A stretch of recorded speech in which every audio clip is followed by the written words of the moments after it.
Okay, this is the exercise for determining the range, the dynamic range of your digital camera that I'm doing for the Boise Camera Club. So what I did is I photographed the gray card. Inside my camera bag is neutral density gray.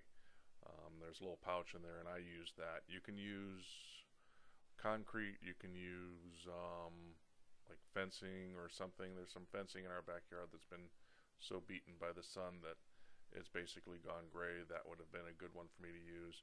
Just basically something that's close to neutral. It doesn't have to be completely neutral, just as long as it has something in it.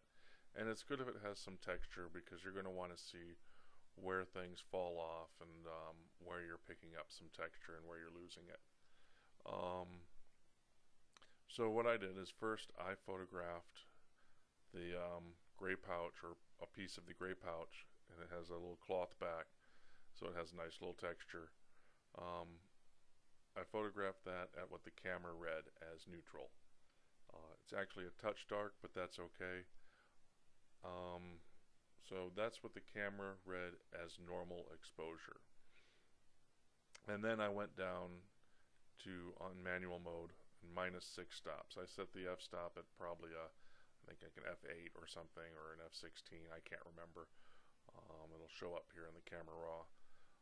But then I just adjusted the shutter speed and took it down 6 stops and started there. So this would be normal -6, normal -5, normal -4, 3, 2, and then up to normal again, and all the way up to +5. So what I want to do is I want to bring these into camera raw. I'm in Adobe Bridge right now. As long as you have a piece of software where you can read the histogram of your raw files, you should be good. And I'm going to hit shift and select all those images, which there's a total of 13, and bring them into camera raw.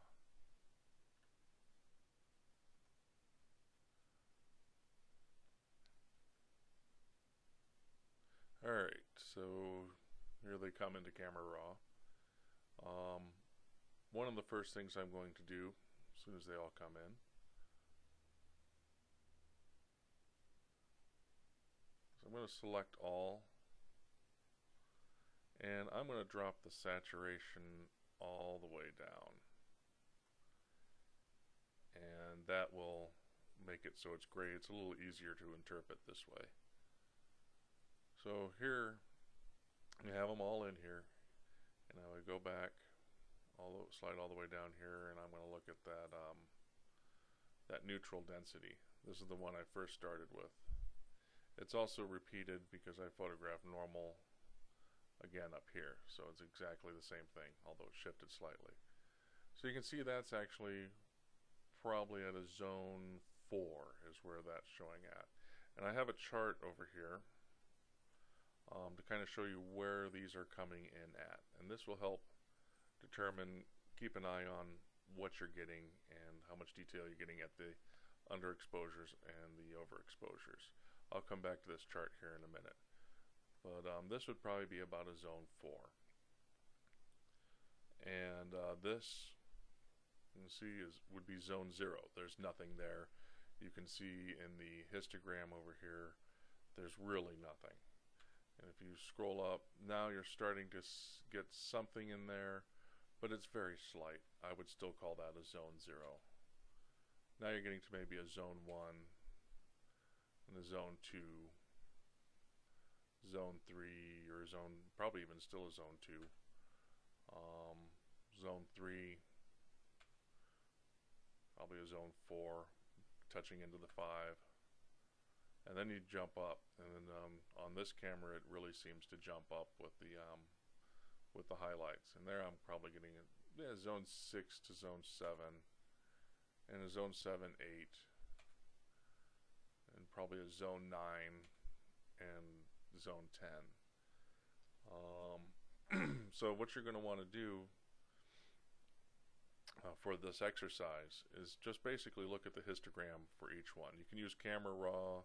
You can use whatever software you have. Most of the software out there that reads raw files is going to show a histogram.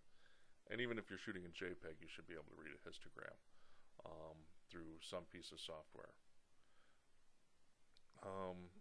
So what I'm going to do here for this exercise is I just want you to put into a Word document, which I'm going to have set up here, and you can download it from the Bruce's Corner webpage on Boise Camera Club site, either in a text document or a Word document, and just go in and fill out these zones. So for example, on this one,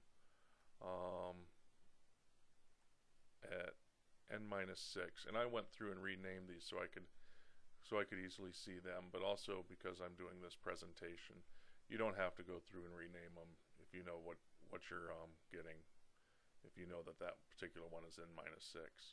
So at n-6, I know that that's going to be zone 0 just by looking at this histogram. There's nothing there. So going into the Word document, I would put zone 0. n-5, I'm still getting a zone 0. It's touching in there, but it's put in zone 0 for that.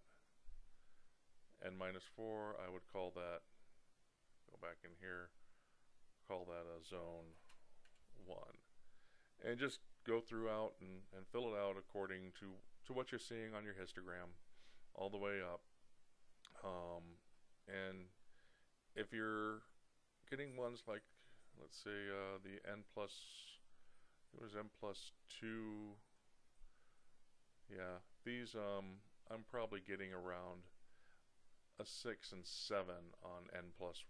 So when I was to go into this document, n+1, I would say zone 6, 7 or and 7, just something there saying you're kind of getting it right in both those zones.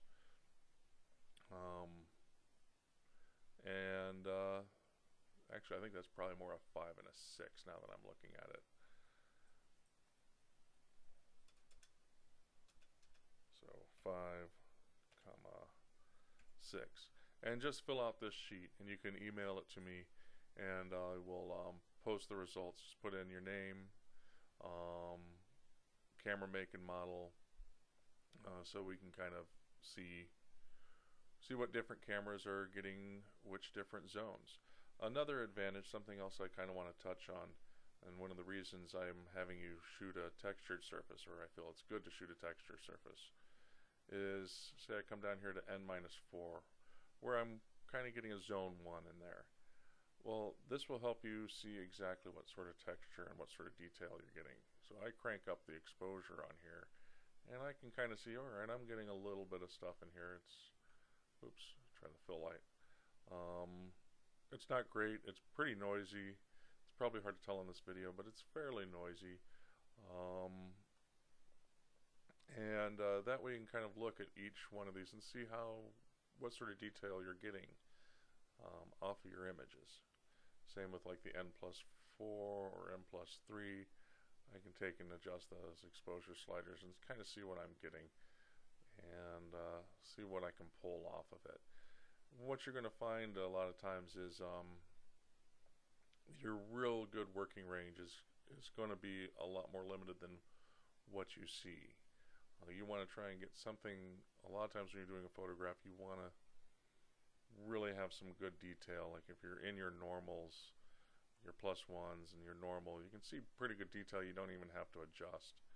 But you know, if you play around in these, you'll really pick up some much better detail. And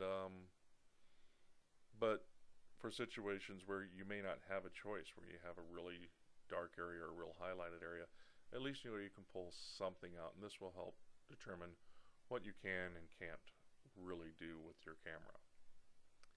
All right, thank you.